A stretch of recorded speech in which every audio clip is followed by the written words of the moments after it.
Assalamualaikum warahmatullahi wabarakatuh. Welcome to Min Mafing. Halo teman-teman, kenalin nama aku Tasya Novitasari dengan nomor induk mahasiswa 230104030263 dengan mata kuliah Ilmu Komunikasi dan dosen pengampu Ibu Rizkiatul Hasanah S.Sos M.Sos.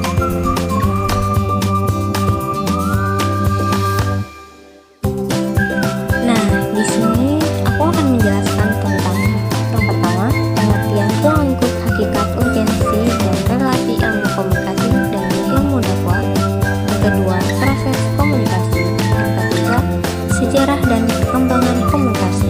Yang keempat, prinsip komunikasi umum maupun prinsip komunikasi Islam. Yang kelima, model-model komunikasi. Dan yang keenam, jenis bidang dan konteks komunikasi. Kita masuk ke pembahasan pertama, yaitu pengertian ruang lingkup, hakikat, urgensi, dan relasi ilmu komunikasi dengan ilmu dakwah.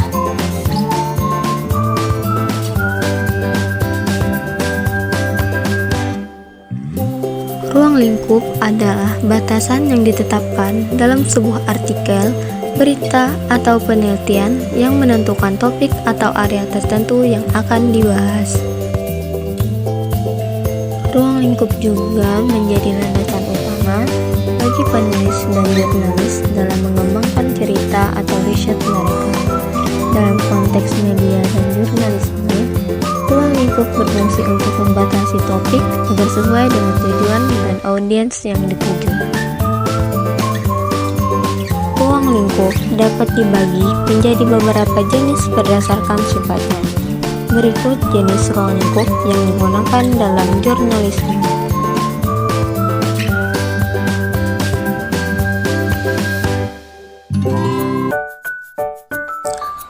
Yang pertama, ruang lingkup topik.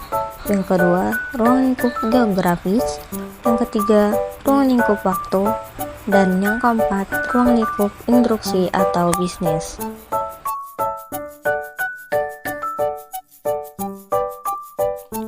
Ruang lingkup topik adalah ruang lingkup jenis ini membatasi pembahasan pada topik atau subjek tertentu.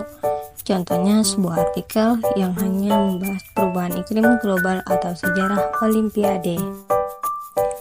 Ruang lingkup geografis adalah ruang lingkup geografis membatasi cakupan berita atau riset hanya pada wilayah geografis tertentu, seperti sebuah kota, negara, atau benua.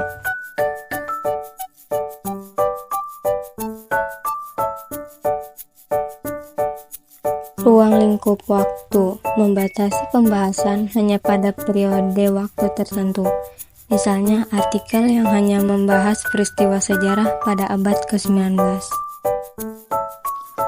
Ruang lingkup industri atau bisnis. Ruang lingkup jenis ini membatasi pembahasan pada industri tertentu, seperti teknologi, kesehatan, atau hiburan.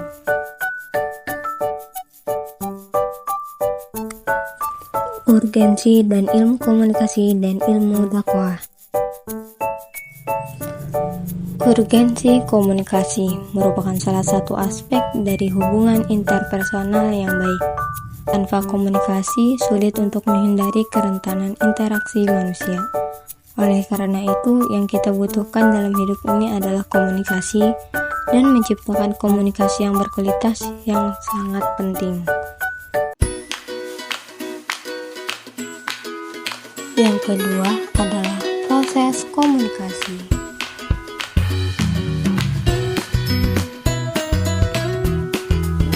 Proses komunikasi adalah aliran informasi, gagasan, perasaan, atau pesan antara satu atau lebih pihak melalui berbagai cara atau saluran dengan tujuan untuk memahami, berbagi informasi, atau memengaruhi orang lain. Proses ini melibatkan beberapa komponen yang bekerjasama untuk mengirim, menerima, dan memahami pesan yang dikomunikasikan.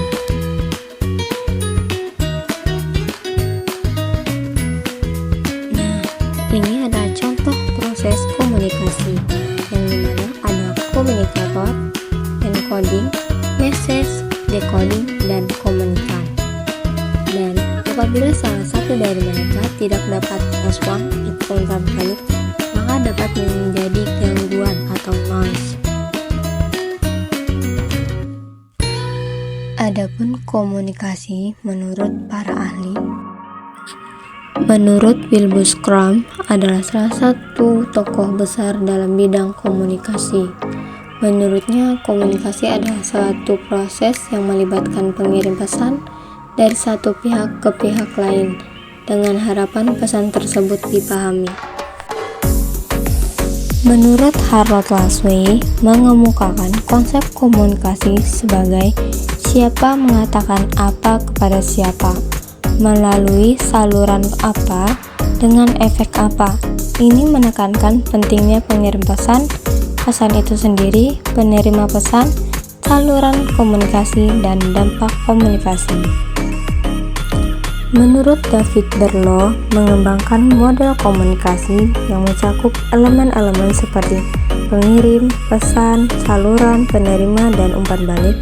Menurutnya, komunikasi adalah suatu proses yang melibatkan penyediaan, pengirim penerima, penyediaan ulang, dan interpretasi pesan oleh pengirim dan penerima. Menurut Claude Shannon dan Warren Weaver mengembangkan teori informasi yang menganggap komunikasi sebagai proses mentransmisikan informasi dari pengirim ke penerima melalui saluran komunikasi dengan mempertimbangkan elemen-elemen seperti sumber informasi, pengkodean, saluran, dekodean, dan penerima. Dan yang terakhir, menurut Michel Bourgon adalah ahli komunikasi interpersonal. Menurutnya, komunikasi adalah proses sosial yang melibatkan pertukaran pesan antara individu atau kelompok dengan tujuan mencapai pemahaman atau pengaruh.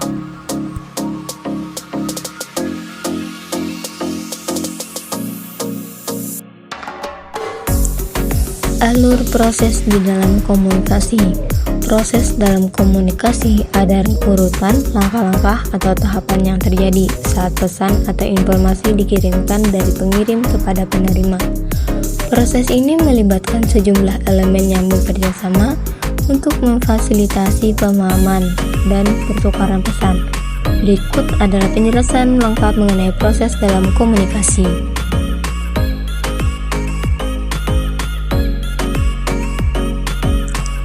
Alur proses dalam komunikasi. Yang pertama, pengirim atau sender adalah individu atau entitas yang memulai proses komunikasi dengan merumuskan dan mengirim pesan kepada penerima. Pengirim memiliki niat atau tujuan dalam mengirim pesan yang bisa berupa informasi, gagasan, perasaan, instruksi, atau pesan lainnya. Yang kedua adalah pesan atau message, adalah informasi atau pesan yang ingin disampaikan oleh pengirim kepada penerima. Pesan bisa berbentuk lisan, ucapan, tulisan, teks, visual, gambar atau grafik, atau bahkan tindakan. Pesan harus dirumuskan dengan jelas agar dapat dipahami oleh penerima. Yang ketiga, saluran atau channel. Komunikasi adalah media atau cara yang digunakan untuk mengirim pesan dari pengirim kepada penerima. Saluran ini bisa berupa komunikasi langsung, seperti percakapan tatap muka, surat, email, media sosial, telepon, atau berbagai bentuk media lainnya.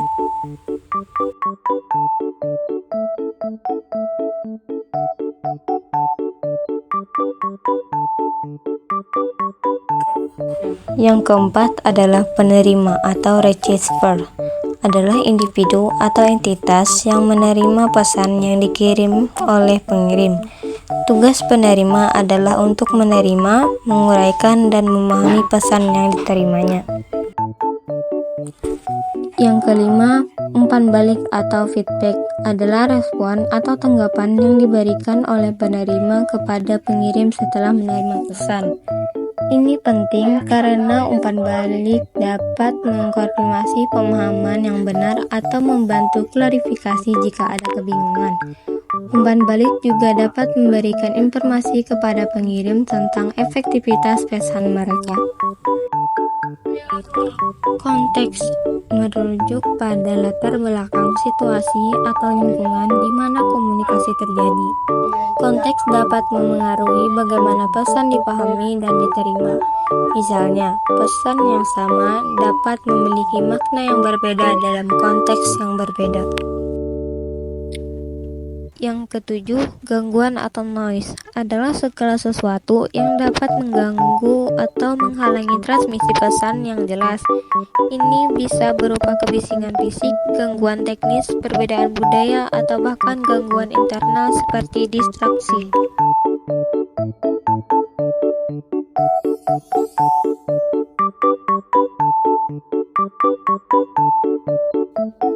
Yang kedelapan, tujuan komunikasi atau purpose adalah setiap komunikasi memiliki tujuan tertentu seperti informasi, persuasi, instruksi, atau hiburan. Pengirim dan penerima harus memiliki pemahaman yang sama tentang tujuan komunikasi agar pesan berhasil mencapai tujuan tersebut.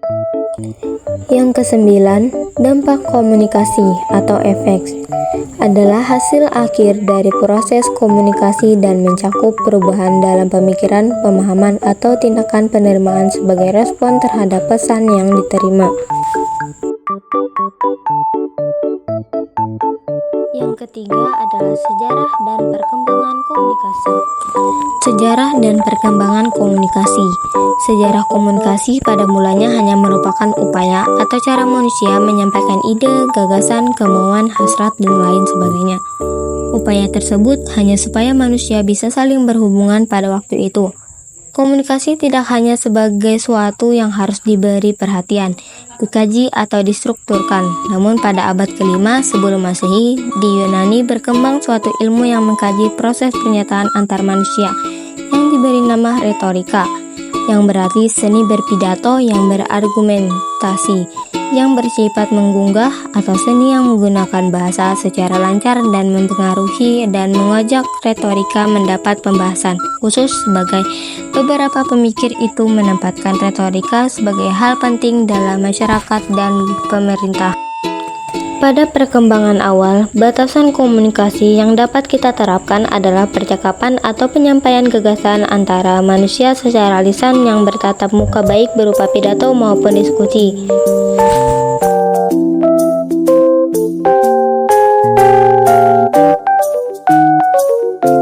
Yang keempat, prinsip komunikasi umum maupun prinsip komunikasi Islam.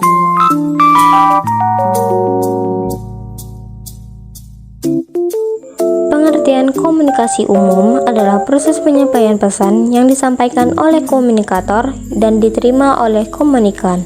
Terjadinya komunikasi menjadi konsekuensi dari adanya hubungan sosial di masyarakat. Artinya, komunikasi memang menjadi hal fundamental dalam kehidupan manusia karena sepanjang hidup manusia perlu berkomunikasi.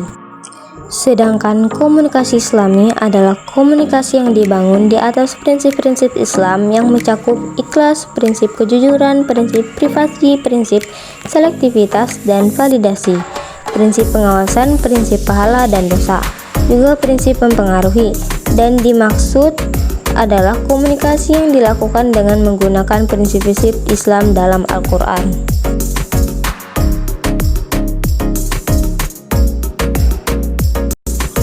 Dan yang kelima, model-model komunikasi.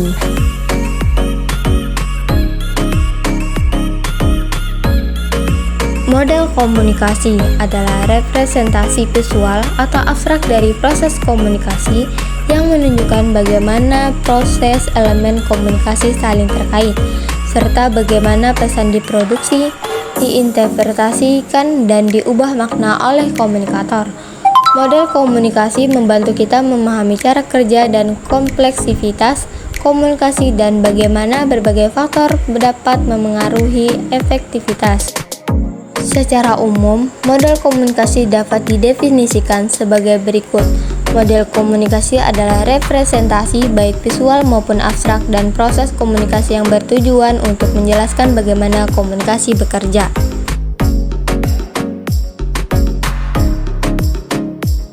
Model komunikasi linear.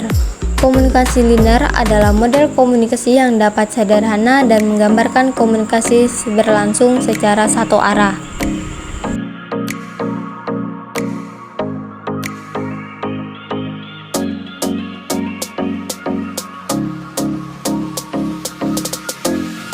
Komunikasi linear menurut beberapa ahli. Yang pertama, model Aristoteles. Model ini merupakan model yang paling klasik dalam ilmu komunikasi. Bisa juga disebut sebagai model retorikal. Model ini membuat rumusan tentang model komunikasi verbal yang pertama. Yang kedua, model Lasway. Model ini menggambarkan komunikasi dalam ungkapan wow siapa, say what apa yang dikatakan, in which channel saluran komunikasi, to one kepada siapa, which what effects unsur pengaruh. Yang ketiga, model Chamberlain. Model ini hanya memperlihatkan proses komunikasi satu arah dan hanya terdiri dari 4 komponen, yaitu sumber, yaitu surface, pesan message, saluran channel, dan penerima receiver. Sumber adalah pembuat pesan, pesan adalah gagasan yang diterjemahkan atau berupa simbol-simbol.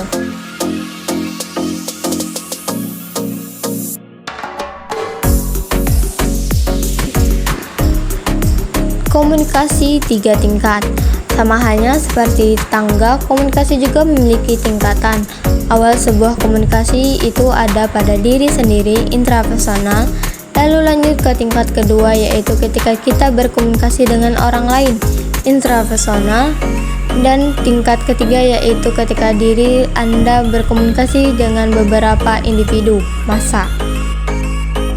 Komunikasi intrapersonal adalah komunikasi yang berlangsung dalam diri kita. Komunikasi intrapersonal merupakan dialog internal dan bahkan dapat terjadi saat bersama dengan orang lain sekalipun. Komunikasi interpersonal pada dasarnya terdiri dari 2 suku kata yaitu inter dan personal. Kata inter berarti tengah antara 2 hal yang berhubungan dengan kata personal, dapat diartikan bersifat pribadi atau perorangan. Dan yang terakhir, jenis, bidang, dan konteks komunikasi. Komunikasi merupakan proses pertukaran dan pemahaman informasi antara 2 pihak atau lebih. Proses ini melibatkan pengirim pesan, penerima pesan, dan saluran komunikasi. Komunikasi dapat terjadi dalam berbagai bentuk termasuk verbal dalam bentuk kata-kata dan non-verbal melalui gerakan tubuh, ekspresi wajah, dan bahasa tubuh. Komunikasi menurut beberapa ahli. Yang pertama, Shannon dan Fanon. Komunikasi adalah proses transfer informasi dari satu titik sumber ke titik lain penerima melalui saluran tertentu dengan bantuan kode atau noise. Menurut Bernard Berslon dan Gary A. Steiner, komunikasi adalah suatu proses penyampaian informasi, gagasan, emosi, keahlian, dan lain-lain melalui penggunaan simbol-simbol seperti kata-kata, gambar, angka-angka, dan lain-lainnya.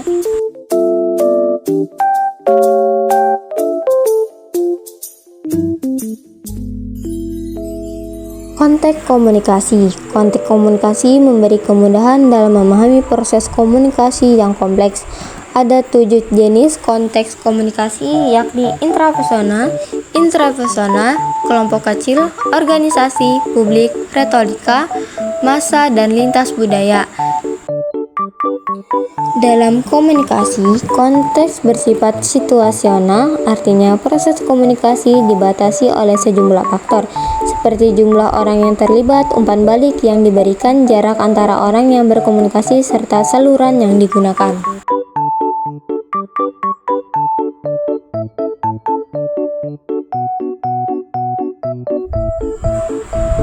Nah, itu saja yang dapat saya jelaskan. Terima kasih sudah menonton. Bye-bye.